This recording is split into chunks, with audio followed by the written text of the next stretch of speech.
Yun, mga kaibigan, ah, ang question, yung pondo. Ayan. Kasi po, kung matatandaan nyo, naaprubahan po, napagbotohan ito sa Senado at majority win. Ika nga, nanalo yung maraming bumoto na magpatayo na ng bagong gusali ng Senado. Ngayon, ang tanong, magkano ngayon ang pondo? Ang napag-usapan po, ito'y panahon pa po ng Duterte administration. Para sa kaalaman po ninyo, bagamat ngayon ginagawa po yung Senate building diyan sa Bonifacio Global City, diyan sa Taguig, ay naaprubahan po ito na ititindig noong pang panahon ng Duterte administration. Malinaw po yan.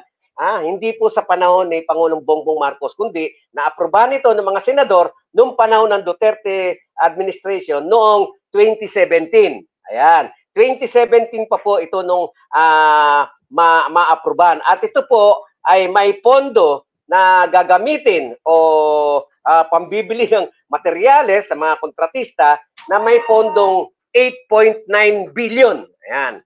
8.9 billion po ang naaprobahang pondo rito sa pagpapagawa ng bagong gusali ng Senado diyan sa Bonifacio Global City, diyan po sa Taguig. Ngayon, ano po nangyari? Ang nangyari po ngayon dyan ay bumoto. Bumoto po yung